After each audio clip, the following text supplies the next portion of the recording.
The One Piece Netflix live action series started production or is starting production now, currently in South Africa. And the big question for us now is, which scenes from the manga will they adapt into the live action series? And I am here to talk about it and tell you which scenes I hope for my favorite scenes will be included or which they need to include in this series, in my opinion. Hey guys, I'm Lifetail and we're gonna check out which scenes or panels from the manga of One Piece from Eiichiro Oda's work, the live action adaptation of One Piece needs to be included. So let's get right into it, right? Because One Piece.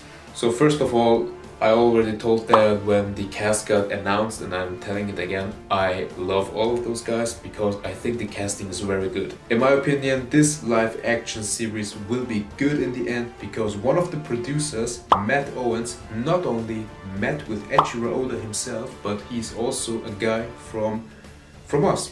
He's somebody who is also a part of this community and he knows all of the reviewer guys, all of the fans from our English community, and he even talked in bigger podcasts how he met Eiichiro Oda and how all of these things went going. And it's like, okay, you know us, you know the series, you love the series, so these are great points from the get-go, right? One of the latest promos for the One Piece live-action Netflix series, which got released and announced on Jump Festa 2021 from this year's Jump Festa, which happened a week ago. And from the scenes we saw from the cast members, they got a lot of energy. I mean, check this out.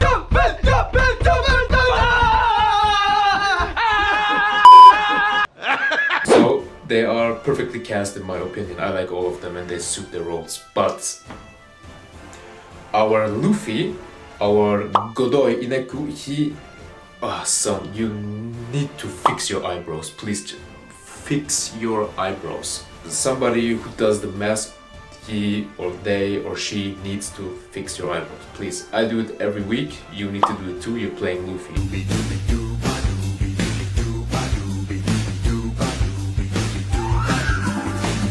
Other than that, I bet they're gonna nail it. This will not be a top 10, top 5 or top thing type of video. This will be just my personal opinion, which scenes from the manga and the anime adaptation they need to take and recapture it in the live action, in my opinion, which need to happen because those are key moments in the East Blue saga. My first pick, which needs to happen, is the introduction of Gol D Roger and the very first pages of the first volume of One Piece, where the narrator tells about Gol D Roger, the Pirate King himself, the man who had everything in that one page where he gets executed.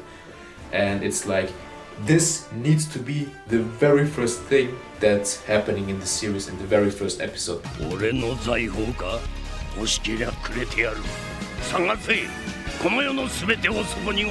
Because it also makes sense.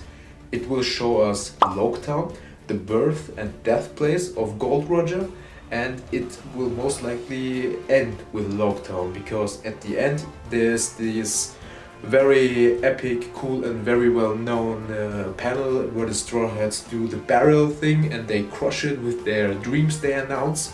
So the famous barrel on the ship of the Going Merry scene will be the very last thing to happen because that is the introduction. We go to the Grand Line.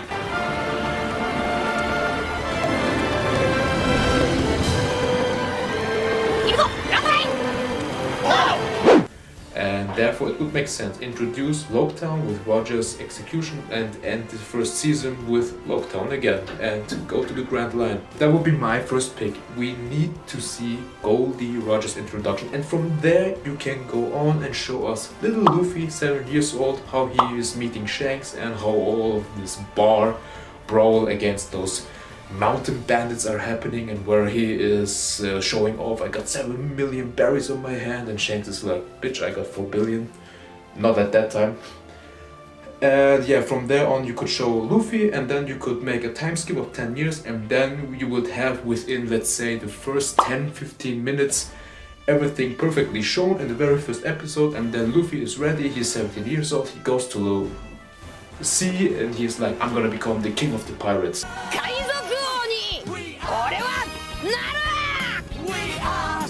And from there you can transition to Kobe and how he is on Alvida's ship and how he is a slave.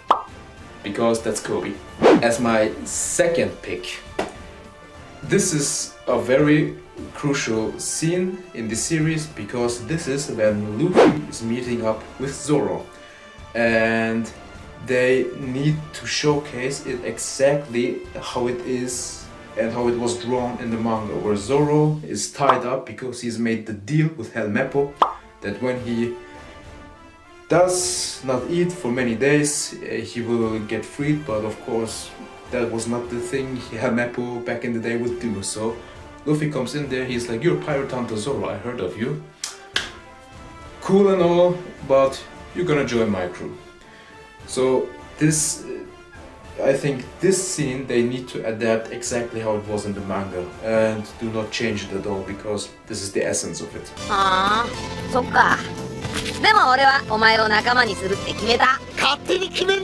As my next pick, I would have the very first Gomu Gomu no Pistole, where Luffy is trying to set sail and then there comes this stupid fish sea beast who has bitten off Shanks' arm 10 years ago, and Luffy is like, I remember you. Gomu Gomu no, I trained this for 10 whole years, and he's punching that thing to oblivion.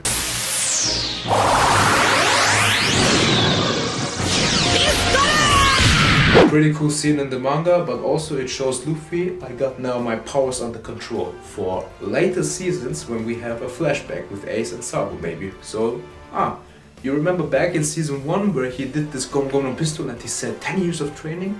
Now you got it, why he trained for 10 years, right? As my next pick, I have a very brutal scene which everyone knows, which everyone also loved, and where we all went like, holy shit.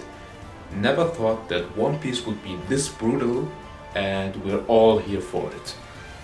Which scene is that? It is when Nami is completely breaking and losing it, and all of her village's people are going to Arlong because they have enough of him and they want to beat him, they want to destroy him. They do not want to be slaves any longer because Arlong and his boys, they were terrorizing them on Nami's island. And she can't stop her people and she's losing her mind, she's falling down, she has a knife with her, she looks at her tattoo and she's like Arlong the entire time because of she doesn't know what to do any longer and she's losing it. She takes the knife and then she stabs her arm because the tattoo of his crew's symbol is there, and she stabs and stabs and stabs.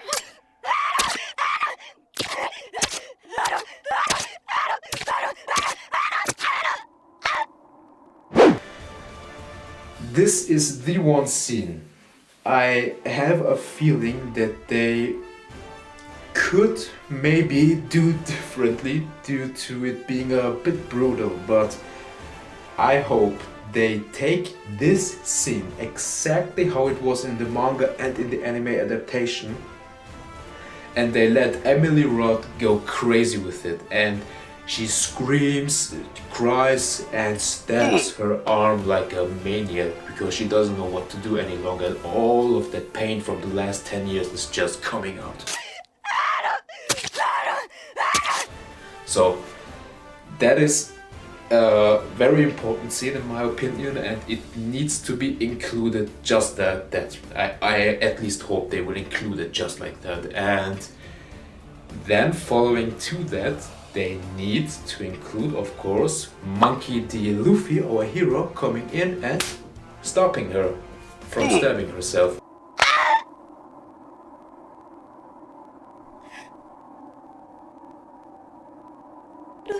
And then she's like, Luffy, go away from here, and Luffy's not having it.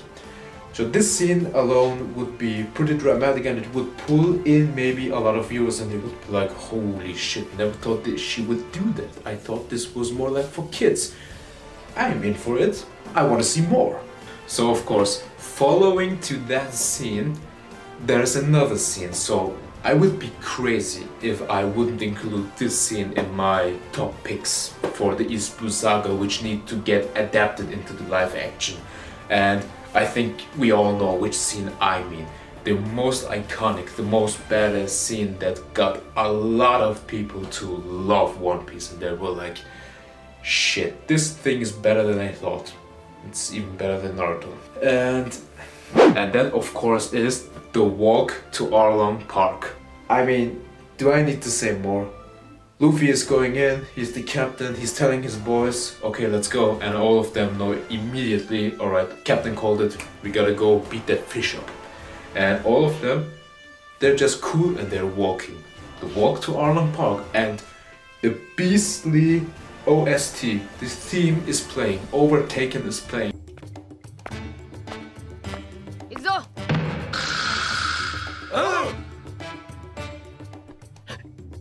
And it's like dum dum dum dum dum dum dum dum dum dum dum dum. 6.5 hours later.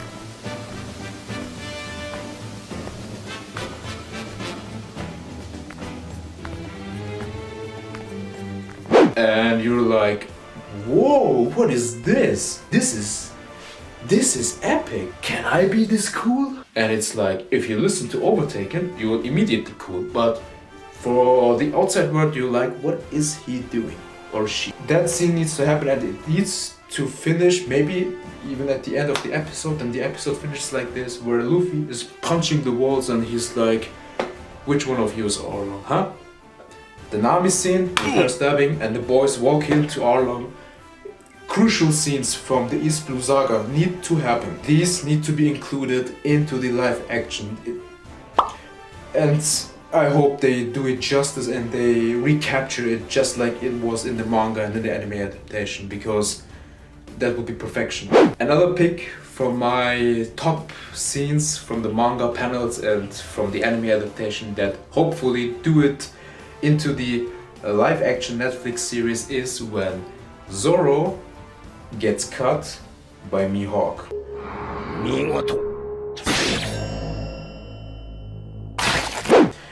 The thing is, with season 1 of the live action adaptation, we need to have Mihawk casted with a guy who is there for the next 15 to 20 years, Shanks, Gol D Roger and Monkey D. Dragon. All of those guys, they were within the first volumes in the manga and in the East Blue Saga, and they are still going strong within the story. They had maybe gaps in the story and came back 10 years, 14 years again after that, but they are essential because they were there from the start. And it's like, if you cast those guys, I bet they already have casted all of them. Those dudes need to be available for the next 15 to 20 years if One Piece live action Netflix is successful and they get a season every year. So it's like, prepare yourself. It's like an MCU thing where actors who were in the 2008, 2009 in one of the Marvel movies, in the early MCU movies, they get called 10, 12 years later again, and they're like, hey, you want to do a scene again with us in the latest movie? So yeah. Dracula Mihawk, Takanome, cutting Zoro. The fight on the Barati, because Mihawk comes in there. Oh, and before that, also one of my picks, they need to show Mihawk alone on a boat coming in. He's just chilling there, and then he accepts Zoro's fight. He was like, okay, you want a challenge, you're challenging me, let's go, kid. And he needs to destroy him with a little knife first, just like in the manga and in the anime adaptation, and then he takes his kokuto, his black blade, which is a Saijo Wazemono, by the way. And yeah, so it's like, please include that and please show a bit more blood in this scene, because Zoro gets cut good. And it is like, because this is also a huge character moment for Zoro. He is then declaring to Luffy, hey Luffy, I lost, you had to see this, I'm very sorry, but I will never lose again. I will never disappoint you again. And so in that scene, Luffy is like, yeah, I believe you, you're my right-hand man, you're my swordsman, you're my partner, so never lose again, bitch. He didn't say it like that. Because the king of the pirates needs the world's best swordsman at his side. That's the minimum. The world's best.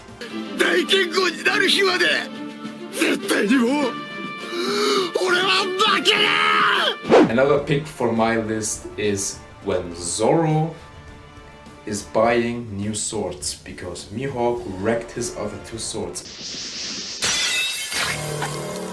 And when they arrive at Loketown, on the king of the pirates' birthplace and death place, he sees a store where he can buy swords and he's testing his kitetsu. The owner is telling him, oh no, this blade is cursed, don't buy it, kid. And he's like, I don't care, let's see it. Throws his sword into the air and then he is doing this with his arm. He's straightening it up and the sword is falling down and then it just on the edge falls down like this and don't cut and did not cut his arm at all.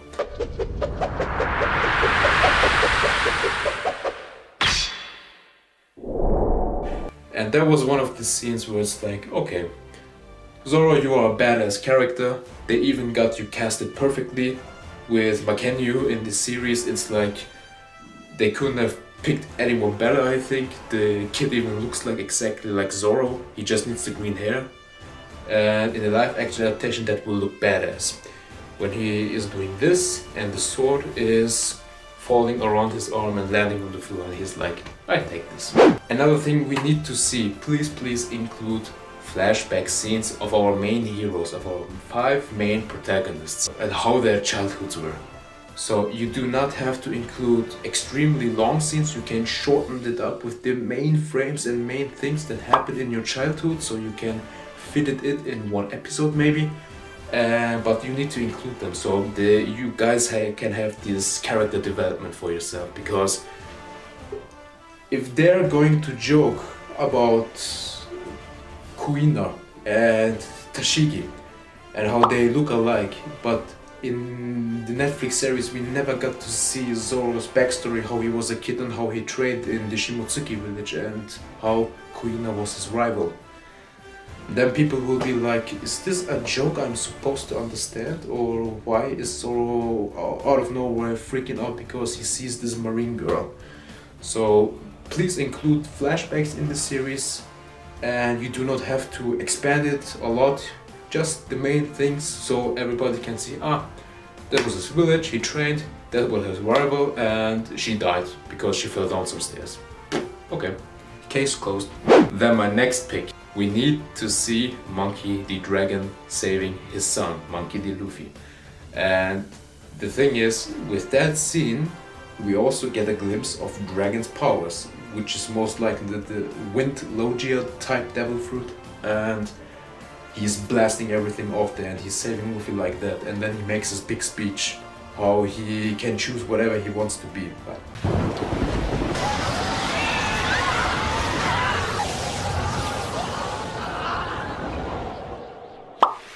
A very important scene in the manga and also in the anime adaptation, and I hope they include it.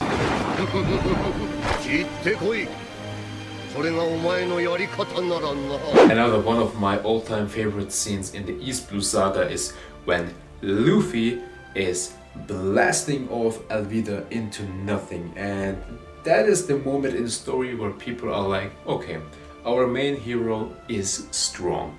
He just took out an entire pirate crew with a monster captain, which is a fake Big Mom, and it's like, cool, he is strong. This is our main guy.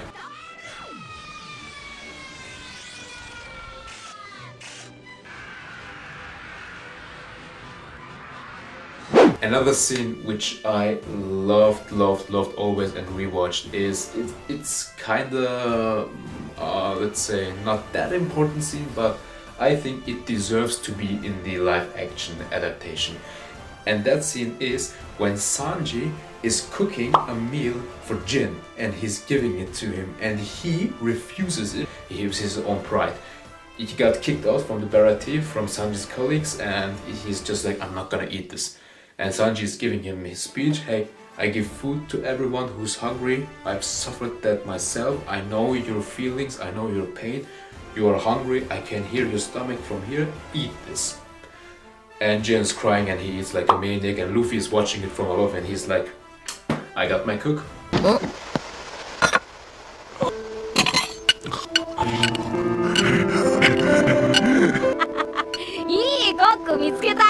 And that's one scene from the Barati arc I hope they include also, besides the Mihawk and Zoro fighting thing, because that is just pure. So of course the main baddies of East Blue need to also be included, and I hope they do them manga accurate and how they were represented in the manga and in the anime.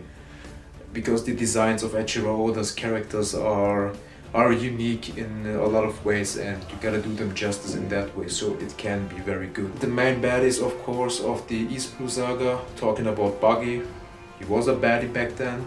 I mean, Captain Buggy, don't underestimate him, right? We had Captain Kuro, we had Don Krieg, we had Arlong. At some point, even Jango was a little villain. He was with Captain Kuro. And who am I missing? And Smoker, of course. Smoker is more like a...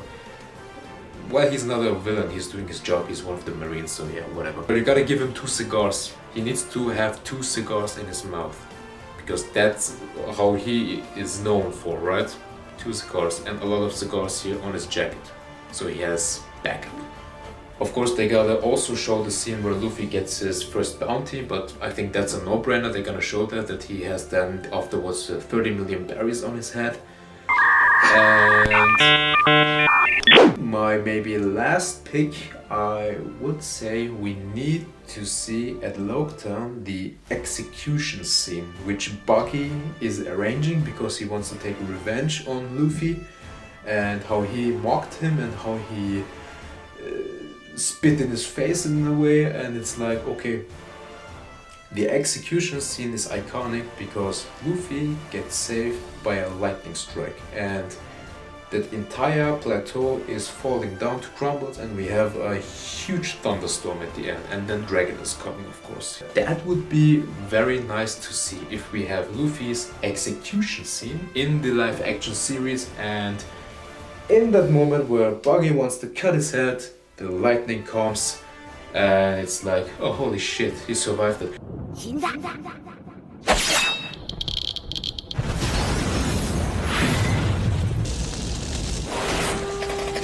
They could even make a little cameo of Bartolomeo and how he is there in the audience, and they could just show him in a frame where nobody would think of noticing him, and it would be like 10-12 seasons later when we have Dressrosa, for example, now, and it's like, hey, there's Bartolomeo, and he has the flashback how he was there that day. So it would be very cool to have. You do not have to cast someone for that.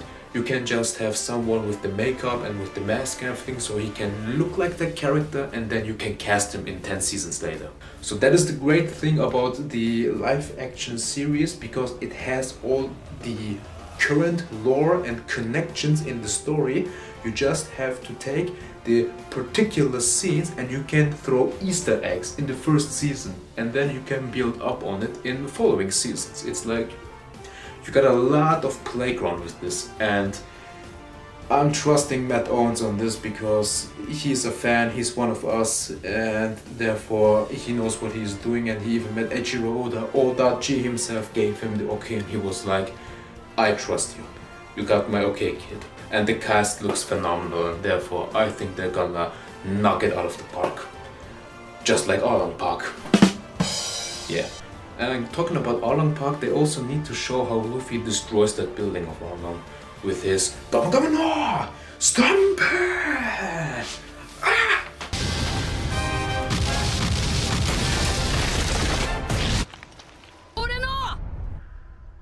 Some people don't understand how this live action One Piece manga series could do on a Netflix live action series. I mean, that would look silly. Ah, come on. I can make look destroyed sexy, so Why wouldn't they can, huh? Why wouldn't they be able to do it? I mean, they have all the money and the budget for it, and they got all the CG to do it perfectly.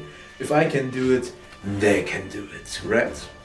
I also read somewhere that people were a little bit afraid maybe that it can look a little bit too goofy in the live action. And there were people who were saying, how is Usopp's nose gonna work? And it's like, guys, they can make his nose like Pinocchio because that is what makes him remarkable, because he's a liar. Or they cannot include his nose like that, like Pinocchio in the live action, and it would be also okay. It would be like, it's not a big deal, right? But then I got guys talking about, okay, but Zoro wouldn't work with 3 swords in the live action, so it would be better if he just had 1 sword, the Wado Ichimonji. And I'm like, no, of course 3 swords can work. Mackenyu does not have to actually carry 3 swords and have 1 in his mouth the entire time. That's why we have CG. And most of the fights of One Piece will be done CG. There's no way you can do a lot of the fights normally. Sure, you could have a sword fight with a choreography and doing this and that, but he would have 2 swords which get CGI'd later, and he could have a little piece in his mouth and where he is doing just this, and he's moving like it, and then in the end with CG it looks like, oh my god, there is he, Zoro. Or comments like, how is Sanji's eyebrow gonna work in live action? And I'm like, they just curl it a little bit and they do an extra bit of made eyebrow here, which is not his normal eyebrow. And they give him a wig and everything, and then he looks the part. I mean, don't you guys watch MCU movies and how accurate they can get their comic book figures with their live action cast members? So it's like, it can work, you gotta just do it with time. So you gotta watch how the manga is doing it, and that way you can do it also in live action. Just test it out and you will see if it looks goofy and stupid or if it looks good. Because of course you can't go over the top with everything and be the most accurate. You gotta do it a little bit realistic. That's why it is live action. A big factor is also the Going Merry, the ship where our heroes are and traveling for a good amount of the nearly first half of the story. And it's like, maybe they have a physical copy of the Going Merry flying lamb, where they can shoot and have their shooting days, or it is in a studio with green screen and CG, and they just have some parts of the Going Merry done so they can act there. Because ships are expensive, and I don't know if a ship is in the budget. Maybe they can do a little piece of sets in a studio with green screen where they are shooting now in South Africa, and the rest of the budget they put into CG and masks, because alone our heroes' powers with the Gomu Gomu no Mi, Luffy's powers is like, you have Mr. Fantastic there, nearly, and you gotta stretch everything up. Not that one. We also have the 10 episode titles. They got revealed a few months ago, and these are the names of the episodes each, and they basically need to cover the most important parts from the manga, from the 12 volumes, which included the East Blue Saga as a whole, and they gotta do it in 1 hour, a little bit over 1 hour episodes. So yeah, they gotta need to take the most important parts from it and they gotta recapture it from the essence, so it all is complete, because there will be a lot of people who've never heard of One Piece and they will watch this live action series because it's on Netflix and it's a new Netflix show, an original production. Therefore, it's gonna be like, for most of the people, either this is great, or what the hell is this?